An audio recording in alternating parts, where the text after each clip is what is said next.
Complex number দেখছিলাম ভাই, complex নাম্বারের 14 নম্বর টিউটোরিয়ালে আপনাকে ওয়েলকাম করছি।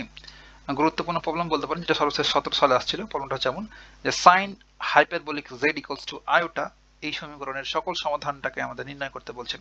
আমরা মূলত এই যে সাইন থেটা, কজ থেটা এইসব দেখে অভ্যস্ত, তাই না, থেটা আকৃতির। বাট এখানে লেখা আছে কি সাইন হাইপারবোলিক জেড বা সাইন হাইপারবোলিক জেড। জেড তো বুঝতে পারছেন এটা কমপ্লেক্স, বাট এই যে হাইপারবোলাটা কোথা থেকে আসছে। আর আমরা মূলত এই sine theta, cause theta, tan theta যেসব 6টা অনুপাত রয়েছে ভাই, এগুলোকে আমরা মূলত বলি সার্কুলার ফাংশন। কারণ এগুলো ইউনিট সার্কেল, অর্থাৎ যে সার্কেলের বা যে বৃত্তের রেডিয়াস বা ব্যাসার্ধটা 1, সেই সার্কেলগুলো আমরা বলি ইউনিট সার্কেল। এই ইউনিট সার্কেল নিয়ে কিন্তু sine theta, cause theta, tan theta এমন করে 6টা অনুপাত কিন্তু আমরা বের করতে পারি বা প্রমাণ করে ফেলতে পারি।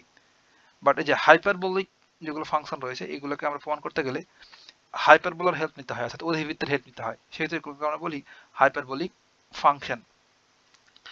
আর এসব নিয়ে কিন্তু বিস্তারিত কথাবার্তা একটা টিউটোরিয়ালে বলেছিলাম, এই চ্যানেলেই আছে, আপনি খুঁজলে পাবেন।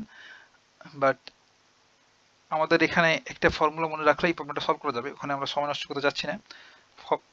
এই ফর্মুলাটা হচ্ছে এমন যে sine hyperbolic z equals to হচ্ছে e raise to the power z minus e raise to the power minus z upon 2। এটা হচ্ছে আমাদের ফর্মুলা। এটা কোথা থেকে আসলো ভাই? বিস্তারিত এগুলো কথাবার্তা, এটাকে আমরা বলি, এই ফর্মুলাটাকে বলি আমরা relation between the trigonometric function and the hyperbolic function in complex plane. জটিল তলে আমাদের ট্রাইগোনোমেট্রিক ফাংশন এবং হাইপারবোলিক ফাংশনের মধ্যে সম্পর্ক হচ্ছে এটা, সাইন হাইপারবোলিক জেড। আর একটা ইকুয়েশন, কি জানি ফর্মুলা রয়েছে, যে কজ হাইপারবোলিক জেড, এটা আমরা পরবর্তী ম্যাথে ইউজ করব। কজ হাইপারবোলিক জেড এটা সমান হচ্ছে e raise to the power z plus e raise to the power minus z upon 2। Just মাইনাসটাতে plus হয়ে যাবে। এই দুটো ফর্মুলা মনে রাখলেই হবে, আপনি এত কিছু না বুঝলেও চলবে। বুঝতে পারলাম? তাহলে এখন আমরা প্রবলেমটা সলভ করতে পারি। সলিউশন বলে দেবো, গিভেন বা দেয়া আছে sign hyperbolic z equals to হচ্ছে আয়োটা, অর্থাৎ আই, ইমপ্লাইজ দ্যাট আমরা এখন এই ফর্মুলা ইউজ করে দেবো। তাহলে সাইন হাইপারবোলিক জেড সমান কি লিখতে পারবো?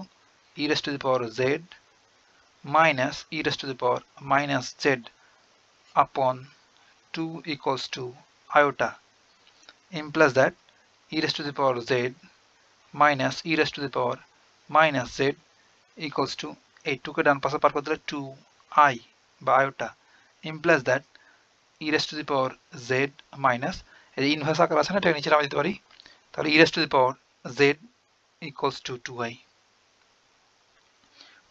implies, আর এটা যদি জাস্ট লসাগু করব, তাহলে e raised to the power z হচ্ছে লসাগু। তাহলে এটা কি হবে ভাই? e raised to the power z whole square, দুটো দ্বারা গুণ করলে, মাইনাস এটা হচ্ছে 1 ইকুয়ালস টু 2 আয়োটা, ইমপ্লাইজ এখন এই e raise to the power z এর ডান পাশে পার করে দেবো, তাহলে এটা কি পড়ে থাকলো e raise to the power z whole square minus 1 equals to 2 iota e raise to the power z. এখন এটা যদি বাম পাশে নিয়ে আসি কি হবে? E raise to the power z whole square minus 2 iota e raise to the power z minus 1 equals to 0. এটাকে জাস্ট আমরা ax square plus bx plus c equals to 0 আর দ্বিঘাত সমীকরণ আকারে নিয়ে আসলাম। আর এই সমীকরণে আমরা সলভ বা সলিউশনটা কি জানি ভাই? x equals to হচ্ছে minus b plus minus under root of b square minus 4ac upon 2a, এসব আমরা জানি। এখন দেখেন এই ইকুয়েশনের মতো করে আমরা সাজিয়ে ফেলেছি এটাকে, দ্বিঘাত সমীকরণ, এটা আমরা সলভ করে ফেলবো। তাহলে এইটার যদি আমরা এই ফর্মুলা অনুসারে সাজাই, তাহলে কি লিখতে পারবো? বাকিটা এখান থেকেই শুরু করতে পারি। ইম্পালস, এখানে যে x রয়েছে, এখানে x বলতে কি? এখানে x বলতে হচ্ছে e raise to the power z, আর এখানে এটা হচ্ছে এর কোফিসিয়েন্ট। এই a হচ্ছে x এর কোফিসিয়েন্ট, আর এই এক্স এর কোএফিসিয়েন্ট হচ্ছে বি, বলেছি সহগ। এখানে যেহেতু কিছু নাই মানে কি আছে, 1 আছে। তাহলে আমরা সলভ করছিলাম এখানে এক্স কে, তাহলে এখানে সলভ করছি কাকে, e raise to the power z কে। তাহলে লিখতে পারবো e raise to the power z equals to minus b, এখানে বি বলতে এটুক না, মাইনাস 2i, এটা হচ্ছে বি।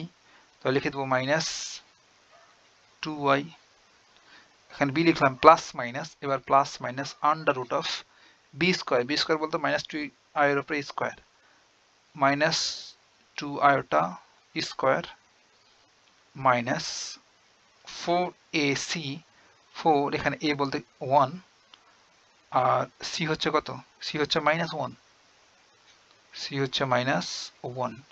জাস্ট ক্যালকুলেশন করবো আপন 2a, 2 ইন্টু a হচ্ছে 1, অর্থাৎ e raise to z whole square, এটা সহগ করে তো আমরা a বলি তাই না। হ্যাঁ, তাহলে minus minus plus 2 iota plus minus under root of, এটা স্কোয়ার করলে 4i square minus a minus আর a মাইনাসে plus 4 upon 2 equals to 2 iota আপন 2। কারণ দেখেন এখানে এই যে আই স্কোয়ার মিন হচ্ছে কত, আই স্কোয়ার মানে হচ্ছে মাইনাস 1, তাহলে মাইনাস 1 আর ফের 4 গুণ করলে কত হয়, মাইনাস 4, মাইনাস 4 আর প্লাস 4 করলে কত হবে 0, তাহলে এটার প্রয়োজন হচ্ছে না। তাহলে এটুকু সাথে পড়ে থাকলো 2i আপন 2 এবং পাশে ছিল e raise to the power z. এখানে 2 ক্যান্সেল, তাহলে আমরা কি লিখতে পারবো, e raise to the power z equals to হচ্ছে আয়োটা। এরপরে বাকি ক্যালকুলেশনটুকু আমরা নেক্সট পেজে করি। তাহলে আমরা প্রিভিয়াস পেজে পাইলাম e raise to the power z equals to হচ্ছে আয়োটা। এখন আইটাকে একটু সুন্দর করতে পারি, এই আইকে আমরা লিখতে পারবো এভাবে cos pi by 2 plus iota sine pi by 2। দেখেন ভাই যা ছিল তাই আছে, এবং cos 90 ডিগ্রি হচ্ছে 0 প্লাস এই সাইন 90 ডিগ্রি কত 1, তাহলে এই আই থাকলো, এটুক সমান কিন্তু এই আয়োটাই, তাই না, একদম তাই, ইকুয়ালস টু, আর এই কোণগুলোকে আমরা জেনারেল ফর্মে লিখতে পারি। জেনারেল ফর্মে লেখার জন্য আমরা জাস্ট সামনে 2n পাই অ্যাড করে দিতে পারি, কোনো পরিবর্তন হবে না, একই জিনিস থাকলো, এটা 2n পাই অ্যাড করলে এটা শুধু জেনারেলাইজ হয়ে যায়, বাট কোনো চেঞ্জ হয় না, আই জায়গায় থাকলো এবং সাইন জায়গায় থাকলো, জাস্ট এই পাই বাই 2 এর সামনে 2n পাই অ্যাড করে দেব plus pi by 2।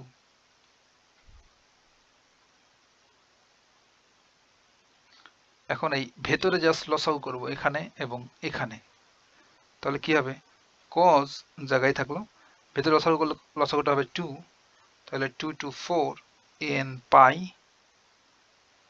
2n pi plus pi plus i sine, ভেতরে লসাগু 2 হলে 4n পাই প্লাস পাই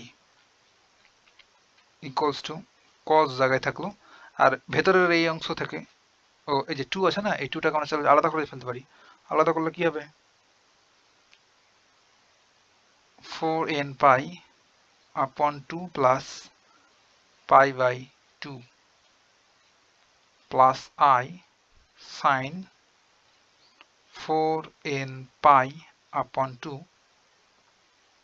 অর্থাৎ প্লাস মাইনাস আকারে একাধিক লব থাকলে আর নিচে যদি একটা হর থাকে আলাদা করতে পারি, এগুলো আমরা আগে থেকে জানি, তাহলে পাই আপন 2 ইকুয়ালস টু cos জায়গায় থাকলো, আর এই ভেতরে এই অংশটুকু থেকে এখান থেকে যদি পাই বাই 2 কমন নিই তাহলে কি পড়ে থাকে, পাই বাই 2 কমন নিলে এখানে থাকে 4n প্লাস এখানে থাকে সিম্পলি 1, আর কমন কি নিলাম ভাই, pi by 2 plus i sine জায়গায় থাকলো, এখান থেকেও পাই বাই 2 কমন নিলে থাকে, এখানে থাকে 4n প্লাস এখানে থাকে 1, আর কমন নিয়েছি পাই বাই 2। এখন দেখেন তো ভাই এই যে এই পোর্শনটুকু অর্থাৎ এই অংশটুকু কি আমাদের এই formula e raised to the power I theta কি জানি ভাই cos theta Eulerian formula cos theta plus I sin theta এটা হচ্ছে আমাদের formula Eulerian formula e raised to the power I theta equals to cos theta plus I sin theta এই একই ফরম্যাটটা এখানে হয়ে গেছে না এই যে এখানে cos theta plus I sin theta এখানে কোনটা যা এখানে কোনটা তা তাহলে আমরা এই টোটাল অংশটুকু কি লিখতে পারবো টোটাল অংশটাকে লিখতে পারবো ভাবে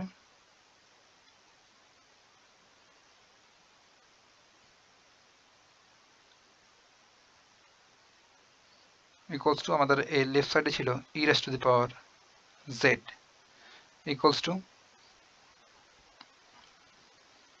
just e raised to the power I theta I জায়গায় থাকলো আর theta বলতে এই অংশটুকু 4n plus 1 into pi by 2 এখন এই বোথ সাইড থেকে e ক্যান্সেল তাহলে কি পড়ে থাকলো z equals to I 4n plus 1 into pi by 2 যেখানে n হচ্ছে 0 plus minus 1 plus minus 2 চললো এখন আমরা n এর পোর্শনে বা n এর এই জায়গাতে ভাই মান পরিবর্তন করতে থাকলেই এটা সমাধানগুলো পেতেই থাকবো দ্যাটস ইট ভাই কথা হবে এটা হচ্ছে আমাদের কাঙ্ক্ষিত সলিউশন কথা হবে নেক্সট টিউটোরিয়ালে